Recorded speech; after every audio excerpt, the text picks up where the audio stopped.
सीखेंगे use of verb to be के बारे में। Use of verb to be में जो वर्ब आती है वो कौन कौन वर्ब आती है? Am, is, are, was, were, will be and shall be. अधिकतर स्टूडेंटों को पता नहीं होता है कि नहीं टू बी में कौन कौन सी हेल्पिंग वर्ब आती है, कौन कौन सी वर्ब आती है।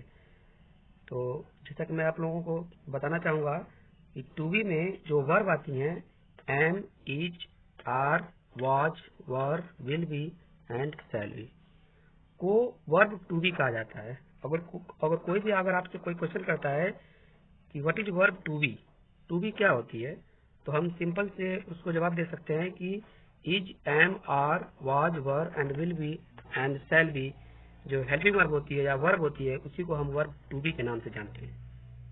और टू बी का अर्थ होता है बिकम यानी होना, बिकम यानी होना। इसमें हम कुछ पॉइंट है, इसमें कुछ हम पॉइंट को जानना चाहेंगे। इनसे इज, एम, आर ये जो तीन जो हेल्पिंग वर्ब होती है इनका जो प्रयोग होता है ये प्रेजेंट टेंस यानी वर्तमान काल में होता है। और वाज, वर जो हेल्पिंग वर्ब होती है, जो सहायक क्रिया होती है, उसका प्रयोग होता है पास्ट टेंस भूतकाल में। और विल बी और शैल बी इन दोनों का जो प्रयोग होता है फ्यूचर टेंस भविष्य काल में होता है। ये तीन बहुत ही इम्पोर्टेंट है। आगे चल के हम इसको विस्तृत रूप में मतलब पढ़ाएंगे इसको। और चौथा जो इसमें जो नोटेबल पॉइंट है, इसे व्यक्ति या वस्तु की दशा, स्टेट, अवस्था कह सकते हैं हम। इनसे व्यक्ति या वस्तु की दशा, स्टेट का बोध होता है। जब इनमें से कोई किसी सेंटेंस में अकेले आता है तो यह मेन वर्ब यानी मुख्य क्रिया का कार्य करता है। जब किसी सेंटेंस में जब यह अकेले आता है तब यह मेन वर्ब यानी मुख्य क्रिया का कार्य करता है। अभी इसमें हम जो simple present tense, simple past tense and simple future tense का यूज कैसे होता है, उसमें सिंपल सेंटेंस कैसे बनता है, नेगेटिव सेंटेंस कैसे बनता है, इंटरोगेटिव सेंटेंस कैसे बनता है, उसको डीपली जानने के लिए हम आगे आपको पढ़ाएंगे। आगे हम सिंपल प्रेजेंट टेंस का जो यूज होता है उसका प्रयोग कैसे होता है और कहाँ करते हैं और किसके लिए करते हैं, तो आगे पढ़ते हैं उसके बारे में। अब आगे हम सिंपल प्रेजेंट टेंस के बारे में बात करेंगे। सिंपल प्रेजेंट टेंस का यूज क्या होता है, कैसे होता है, उसका यूज हम कहाँ करते हैं, तो उसकी डिफिनेशन होती है हिंदी वाक्य के अंत में है, हूँ, हैं या होता है, होते हैं, होता हूँ या रहता है, रहते हैं, रहता हूँ, लगा रहता है, ये सिंपल प्रेजेंट टेंस के अंतर्गत आते हैं। इसकी जो पहचान होती है यही होती है कि हिंदी वाक्य के अंत में बेसिक रूप से है, हूँ, है ही लगा रहता है। या फिर अगर किसी वस्तु या व्यक्ति का स्वभाव के बारे में या गुण के बारे में बात किया गया है तो वहाँ पे होता है, होती है, होता हूँ या रहता है, रहती है, रहता हूँ या लगता है, लगती है, लगती है, ये वस्तु या व्यक्ति के स्वभाव या गुण के बारे में अगर बात की जाए तो वहाँ पे उसकी डिफिनेशन अंत में होती है, मतलब उसकी डिफिनेशन हो जाएगी वहाँ पे लगता है, लगती है, होता है, होती है या रहता है, रहते हैं, रहता हूँ। इसकी हेल्पिंग वर्ब होगी इज, आर, एम। इज का प्रयोग जो होता है ही, सी, इट, दिस, दैट एवं सिंगुलर नाउन। सिंगुलर नाउन में बता चुका हूं मैं कि एक वचन संज्ञा के साथ, जैसे पेन, गाय, राम, किसी व्यक्ति या वस्तु का नाम जब एक वचन में होता है तो वहां पे हम इज का प्रयोग करते हैं। और आर का प्रयोग जो होता है you, we, they, these, those एवं बहुवचन संज्ञा का नाम प्लूरल नाउन के साथ, प्लूरल नाउन के साथ आर का प्रयोग करते हैं। और एम का प्रयोग विशेष रूप से आई के साथ होता है, आई के साथ ही केवल बस एम का प्रयोग होता है यहाँ पे। ये इसकी हेल्पिंग वर्ब थी। अब इसके बाद हम रूल के बारे में आगे बात करेंगे। इसका सिंपल सेंटेंस का रूल कैसे, इसका जो सिंपल सेंटेंस बनता है या अफर्मेटिव सेंटेंस बोल सकते हैं इसको हम।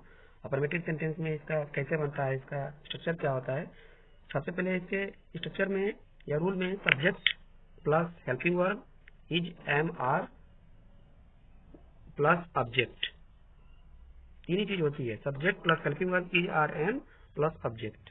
एग्जाम्पल लेंगे, राम ईमानदार है, राम इज ऑनेस्ट, राम ईमानदार है तो राम इज ऑनेस्ट।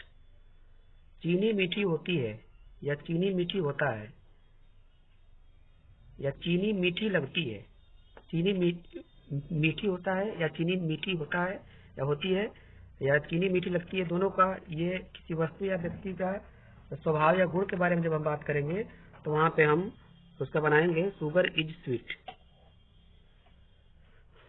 तो अब ये इसका अभी सिंपल सेंटेंस था, अभी हम इसका नेगेटिव सेंटेंस और इंट्रोगेटिव सेंटेंस को हम आगे अच्छे प्रकार से हम सीखेंगे। तो आइए हम आगे चलते हैं, नेगेटिव सेंटेंस के बारे में पढ़ते हैं। इसका नेगेटिव सेंटेंस कैसे बनता है, इसका रूल क्या होता है।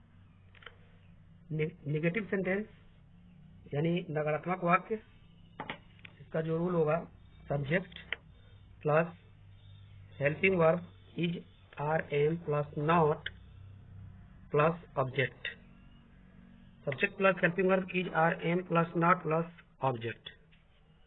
एग्जाम्पल लेंगे, जैसे तुम खिलाड़ी नहीं हो, तुम खिलाड़ी नहीं हो, you are not player, you are not player.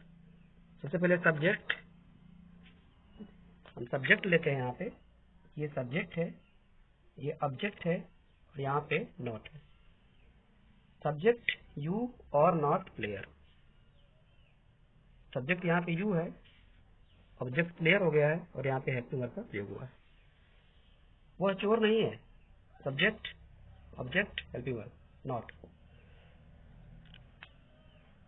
He is not thief, interrogative sentence का जो रूल होगा, इंट्रोगेटिव सेंटेंस में होता है प्रश्नवाचक वाक्य, इसका होगा, इसमें इंट्रोगेटिव सेंटेंस पे दो प्रकार से बनता है। एक इंट्रोगेटिव सेंटेंस का जब प्रयोग वहां पे होता है जब क्या पहले आता है, जब क्या से जब सवाल किया जाता है कि क्या सोहन अध्यापक है, या क्या घास हरी होती है, या क्या घास हरी रहती है, तो उसको उसका जो बनाने का जो रूल होगा, तरीका होगा, सबसे पहले हेल्पिंग वर्ब पहले आ जाती है। Helping verb is are am plus subject plus object and last में क्वेश्चन मार्क का प्रयोग करेंगे। जो क्वेश्चन वर्ड होता है उसका मतलब क्वेश्चन मार्क का हम प्रयोग करेंगे यहाँ पे। एग्जाम्पल लेंगे, क्या सोहन अध्यापक है, इज सोहन टीचर, क्या सोहन अध्यापक है, तो सोहन को हम बाद में लिखेंगे सहायक क्रिया के बाद, जैसा कि हम रूल में लिखे हैं। सबसे पहले हेल्पिंग वर्ब, तो सोहन के अनुसार सहायक क्रिया, यहाँ पे सोहन सब्जेक्ट है तो सोहन के अनुसार जो सहायक क्रिया हो जाएगी is, helping verb is, and is Sohan teacher. अब यहाँ पे दूसरा वाला एग्जाम्पल, क्या घास हरी होती है या क्या घास हरी रहती है, ये स्वभाव एवं गुण के बारे में बात किया गया है। तो जैसा कि मैं परिभाषा में बता चुका हूँ कि स्वभाव एवं गुण के बारे में जब हम बात करेंगे तो वहां पे इज आर एम से ही हम बनाएंगे उस वाक्य को। तो इसका बनेगा, अब यहाँ पर भी घास एक सिंगुलर नाउन का प्रयोग किया गया यहाँ पे, तो यहाँ पे घास के अनुसार सहायक क्रिया क्या होगी, इज होगी, तो is grass green, is grass green. ये इंट्रोगेटिव सेंटेंस का बनाने का रूल था, नियम था। अब हम इसके नेगेटिव सेंटेंस, जब इंट्रोगेटिव सेंटेंस में जब नेगेटिव आता है तो उसको किस प्रकार हम बनाते हैं या फिर कैसे बनाते हैं, उसको हम आगे देखते हैं। आइए देखते हैं डबल इंट्रोगेटिव सेंटेंस कैसे बनता है, उसका रूल क्या होता है, कैसे उसको उसका रूल कैसे बनाया गया है।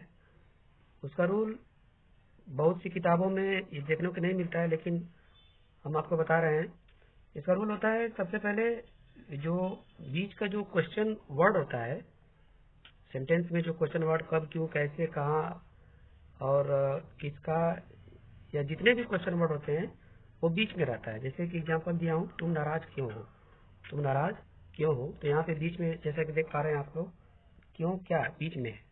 तो इसका जो जनरल फॉर्म जो होता है, रूल होता है, इसका बनाने का जो रूल होता है, सबसे पहले हम जितने भी क्वेश्चन वर्ड होते हैं सबसे पहले इसको पहले लिखते हैं, why, what, when, who, where and how. And उसके बाद helping verb is are am, helping verb is are am को हम उस क्वेश्चन वर्ड के बाद हम रखेंगे। उसके बाद सब्जेक्ट को, तब अगर यदि वाक्य में नॉट का प्रयोग है, नॉट अगर दिया हुआ नहीं दिया हुआ है, तो हम सब्जेक्ट के बाद ही नॉट को रखेंगे। तब एटलीस्ट लास्ट में हम ऑब्जेक्ट रखेंगे एंड उसके बाद हम क्वेश्चन वर्ड का प्रयोग करेंगे। फिर से रिपीट करना चाहूंगा। सबसे पहले क्वेश्चन वर्ड को हम रखेंगे, उसके बाद helping verb is am are plus subject plus not plus object and last में क्वेश्चन मार्क। एग्जाम्पल लेते हैं, तुम नाराज क्यों हो। यहाँ पे तुम नाराज क्यों हो, तो सबसे पहले वाई के बाद are, why are you angry, why are you angry. दूसरा एग्जाम्पल, हम लोग खुश कैसे नहीं है, हम लोग खुश कैसे नहीं है, तो how are we not happy, subject के बाद नॉट। वाक्य में जब भी अगर नहीं आएगा तो वो सब्जेक्ट के बाद ही नॉट का हम प्रयोग करेंगे, how are we not happy. And तीसरा जो एग्जाम्पल है, राम कहाँ है, राम कहाँ है, तो यहाँ पे जो इसका बना है where is Ram, where is Ram. ये आपका इंटरोगेटिव सेंटेंस का रूल है, जैसा कि मैं आपको एग्जाम्पल से समझा चुका हूँ। यहाँ पे राम कहाँ है, यहाँ पे सबसे पहले क्या आया है, question word, helping verb plus subject. यहाँ पे राम के बारे में बोला जाएगा, नहीं राम कहाँ है, तो वेयर इज राम। इसमें विशेष ध्यान हम देते हैं कि नहीं, ज्यादातर बच्चे गलती कर देते हैं, अगर वाक्य में नहीं आता है तो नहीं को हेल्पिंग वर्ब के बाद लगा देते हैं। नहीं, हेल्पिंग वर्ब के बाद कभी भी नहीं लगेगा। अगर सूत्र या फिर रूल याद रहेगा कि नहीं हेल्पिंग वर्ब के बाद सब्जेक्ट, सब्जेक्ट के बाद नॉट होगा, तो हम कभी भी सेंटेंस बनाने में गलती नहीं करेंगे। तो आई होप आप लोगों को वीडियो अच्छा लगा होगा, आप लोगों को अच्छी तरह से मैं समझाने की कोशिश किया हूँ, आप लोगों को काफी पसंद आया होगा। अगर वीडियो पसंद आए तो please like, share and subscribe. Thank you.